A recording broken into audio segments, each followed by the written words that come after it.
के साथ भेदभाव यूं ही जारी रहा तो साल 2030 तक 340 मिलियन यानी 34 करोड़ महिलाएं भूख और गरीबी की जद में होंगी। एक रिपोर्ट में कहा गया कि दुनिया की 8% महिलाएं भेदभाव का शिकार होकर 2030 तक गरीबी रेखा के नीचे आ जाएगी।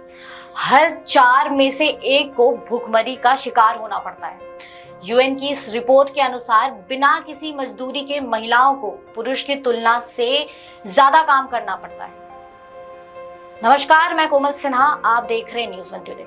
इस रिपोर्ट में ये भी कहा गया कि महिलाओं के साथ हर क्षेत्र में भेदभाव होता है, परंतु नेतृत्व के मुद्दे पर सबसे ज्यादा खराब व्यवहार महिलाओं के साथ ही होता है।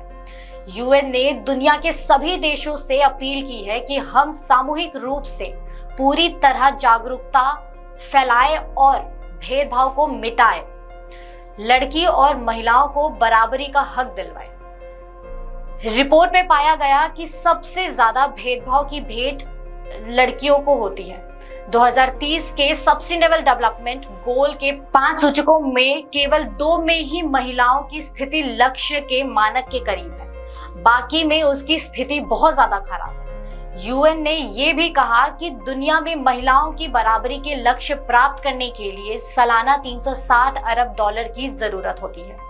दुनिया में ऐसा कोई देश नहीं है जहां महिलाओं को 100% पुरुषों के बराबरी का व्यवहार होता हो।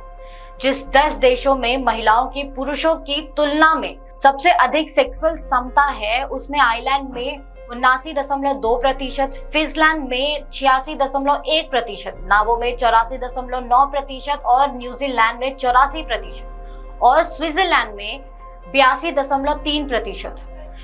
ईरान, सीरिया, माली और सऊदी अरब में महिलाओं की स्थिति और भी ज्यादा खराब। आपको बता दें, भारत में भी महिलाओं के प्रति असमानता का प्रतिशत कम नहीं है।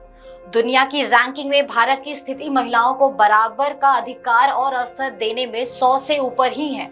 हालांकि हमारे संविधान में महिलाओं की वो अधिकार प्राप्त है जो पुरुष को है, लेकिन हमारा समाज पुरुष प्रधान होने के कारण महिलाओं को आगे आने में काफी ज्यादा दिक्कतों का सामना करना पड़ता है।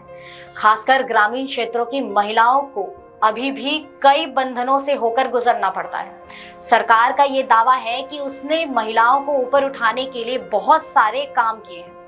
भारत सरकार ने समानता को बढ़ावा देने के लिए, महिलाओं को सशक्त बनाने के लिए और विभिन्न पहल और नीतियां शुरू की है, जैसे बेटी बचाओ बेटी पढ़ाओ, लड़कियों की शिक्षा को बढ़ावा देना और कन्या भ्रूण हत्या के मुद्दे को संबोधित करने के लिए 2015 में शुरू किया गया एक प्रमुख कार्यक्रम है।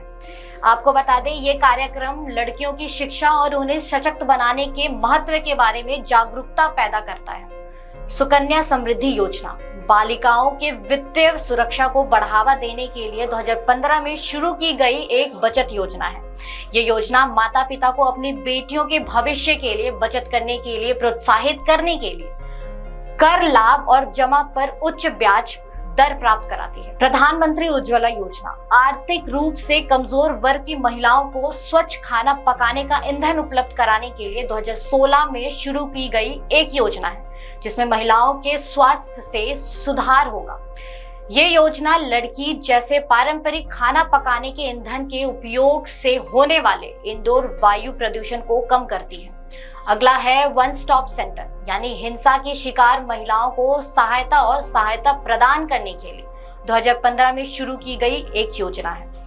फिर आता है ओसीएस चिकित्सा सहायता, कानूनी सहायता सहित कई प्रकार की सेवाएं प्रदान करते हैं। ऐसे ही कई योजनाएं सरकार द्वारा निकाली गई है, जिससे महिलाओं को आगे बढ़ाया जाएगा। फिलहाल इस वीडियो में इतना ही। आपकी क्या राय है, हमें कमेंट सेक्शन में जरूर बताएं और ऐसी ही जानकारी के लिए देखते रहिए न्यूज़ 1 टुडे।